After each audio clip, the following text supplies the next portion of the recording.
अस्सलाम वालेकुम क्लास 7। आज हम पढ़ेंगे मैथमेटिक्स में चैप्टर नंबर 10 और उसका उन्वान है फैक्टराइजेशन ऑफ अलजेब्रिक एक्सप्रेशन।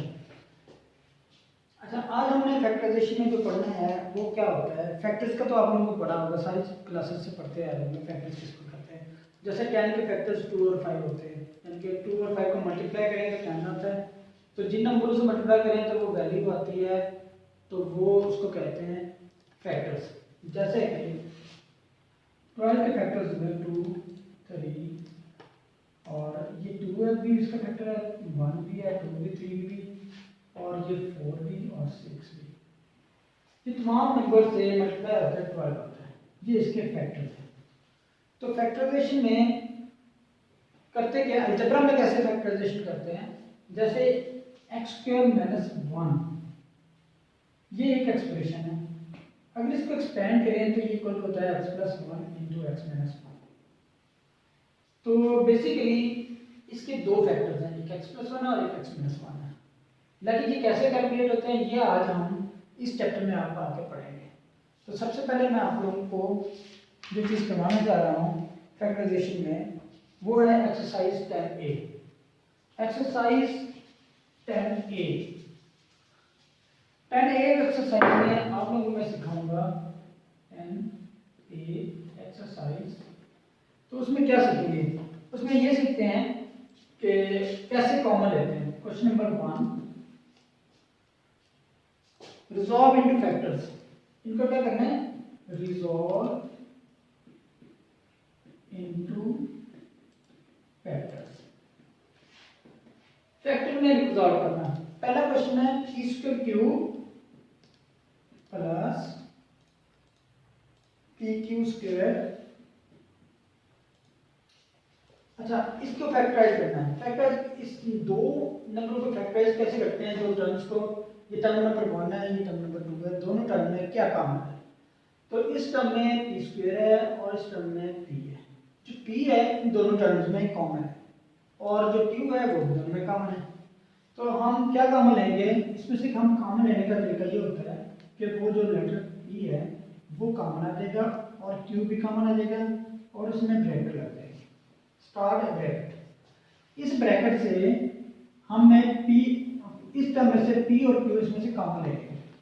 जब हम p कॉमन लेंगे, ये p² है, एक p हमारा कॉमन आ गया तो बाकी एक p हमारा इसमें बच गया और q भी कॉमन आ गया तो सिर्फ p लिखा जाएगा प्लस, फिर इन दोनों में से p और q कॉमन लेंगे तो p कॉमन आ गया, शुरू में आ गया, और q में से q कॉमन आ गया तो एक q बच जाएगा। तो ये इसका फैक्टर है। तो कैसे कॉमन लिया गया, इन दोनों में से, दोनों इक्वेशन में से जो वैल्यू दोनों में से सेम है उसको बाहर निकाल लिया गया और जो इनमें से पावर है एक पावर कम हो गया।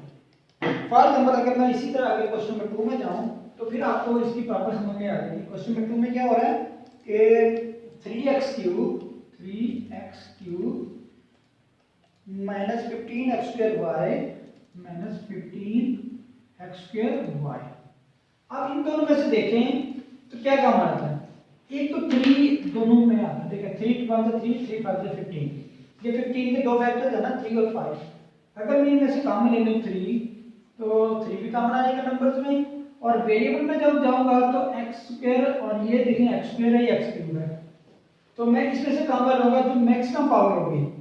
अगर मैं इसमें से x² कॉमन ले लूं तो फैक्टर में ये ब्रैकेट लगा के इसमें से x² इधर आ गए तो बाकी इसमें से क्या बचा, इसमें से 2 पावर्स कम हो गई हैं तो एक x बचेगा। इसमें से 3x³ में से 3 भी कॉमन आ गया और एक x² कॉमन आ गया, ये x⁻³ थी। x⁻³ का मतलब होता है x⁻x।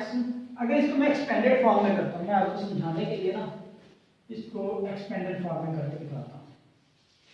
एक्सपेंडेड फॉर्म में ये हो जाएगा x x x x, इसका मतलब क्या है x³ और ये जो 15 है इसको लिख सकते 3 × 5, 3 × 5 × x × y।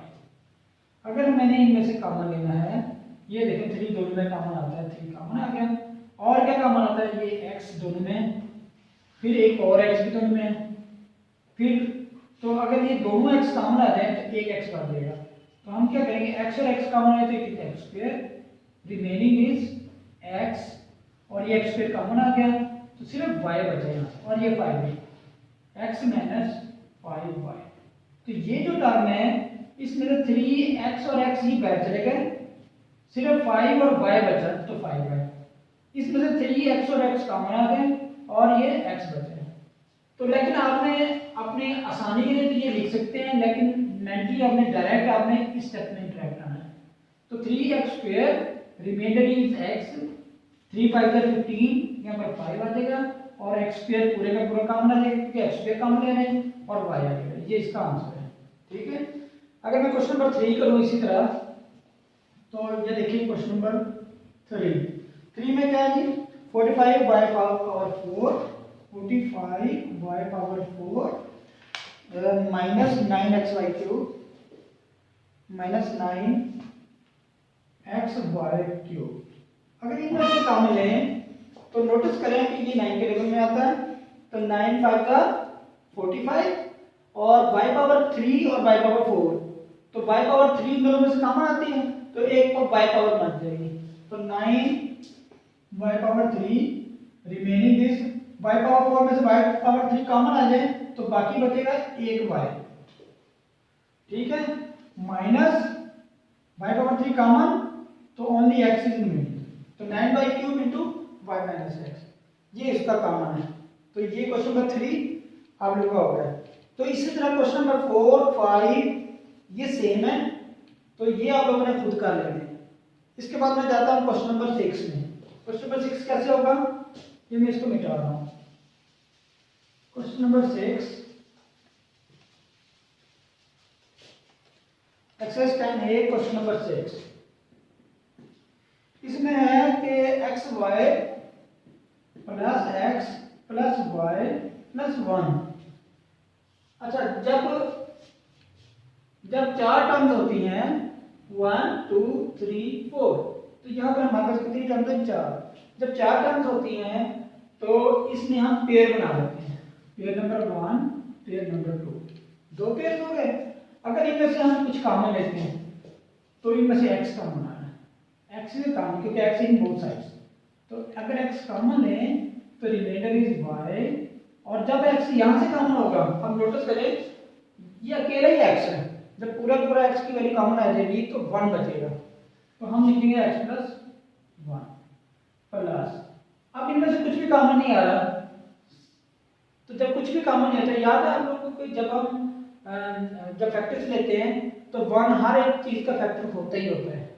जब हम जैसे लास्ट में मैंने समझाया 12 के फैक्टर्स करते हैं 1 2 3 4 6 12, तो 1 भी तो उसके फैक्टर में आता है ना, तो 1 तो फैक्टर होता ही होता है। तो आप इनमें से क्या लेंगे, 1 को एज ए फैक्टर कॉमन, बाकी रह गया y प्लस 1। अच्छा, इसमें एक चीज नोटिस करें वेरी इंपॉर्टेंट, वो ये है कि ये पहली ब्रैकेट और बाद वाली ब्रैकेट दोनों सेम आएंगी। ठीक है, पहली ब्रैकेट और दूसरी ब्रैकेट दोनों सेम जब आ जाए तो फिर ये ब्रैकेट्स कॉमन लेंगे, y plus 1 is common as a bracket, एक ब्रैकेट कॉमन आ गई, फिर बाकी जो वैल्यूज रह जाती है x एंड 1, जब ये कॉमन आ जाएगा बाकी बचेगा x, तो यहाँ लिखिए x, जब ये कॉमन आ जाएगा तो यहाँ पर प्लस 1 कर, तो प्लस 1 ये हो गया। तो ये जो फाइनल ये वैल्यू ये आपका आंसर है। ठीक हो गया, ये क्वेश्चन नंबर 6 हमने सॉल्व कर दिया। तो बाकी जो क्वेश्चन इसी तरह 7 8 9 10, तो ये क्वेश्चन बाकी के सारे एज इट इज है। तो एक क्वेश्चन नंबर 11 है, थोड़ा सा लंबा, वो मैं करके दिखा देता हूँ आपको, उसके बाद ये बाकी आपने प्रैक्टिस खुद करनी है।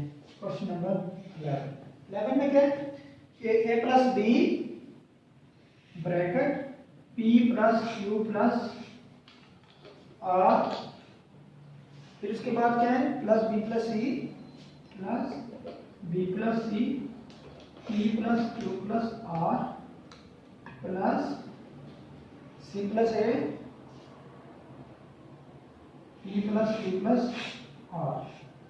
अच्छा, अब इसमें गौर से देखें कि एक टर्म आपकी ये है, दूसरी टर्म ये वाली है और तीसरी टर्म ये वाली है।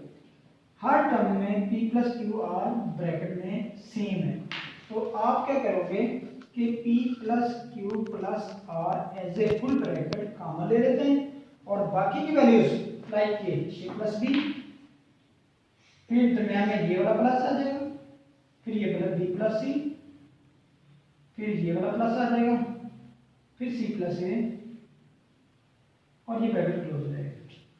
अब इसके बाद क्या करेंगे आप, ये फिर इसके बाद आप लिखेंगे p plus Q plus R को वैसे का वैसे ही लिखेंगे और a और a को प्लस करें इट बिकम्स 2a, b और b को प्लस करें इट बिकम्स 2b, c और c को प्लस करके इट बिकम्स 2c। फिर फर्दर आपका ये 2 सब में कॉमन आ रहा है, तो 2 is taken as a common, तो ये जो 2 है ये यहाँ लिखने की बजाय इस एंड पे शुरू सबसे स्टार्ट में लिखें 2 p plus Q plus R और remaining a plus p plus c, तो ये फाइनल आपका आंसर है। तो ये जो क्वेश्चन था जो सबसे लॉन्गेस्ट क्वेश्चन था, उसमें क्या किया हमने कि p plus Q plus R को सब में से एज ए होल कॉमन लेके सिंगली सिर्फ एक दफा लिख दिया और बाकी वैल्यूज को फिर बाद में एक ब्रैकेट में इनकी ब्रैकेट खत्म हो जाएगी, ये ब्रैकेट लिखने की जरूरत नहीं है, ये वाली ब्रैकेट लिखने की जरूरत नहीं है और ये वाली ब्रैकेट लिखने की जरूरत है, उनको सबको इकट्ठा लिख के फिर जब 2 का बनाए वो भी लेकर आंसर कर देना है। ठीक है, ये एक्सरसाइज 10 आज मैंने कंप्लीट कर दी है, तो नेक्स्ट टाइम आप लोगों ने नेक्स्ट एक्सरसाइज करेंगे, उसके बारे में डिस्कस करेंगे। अल्लाह हाफिज़।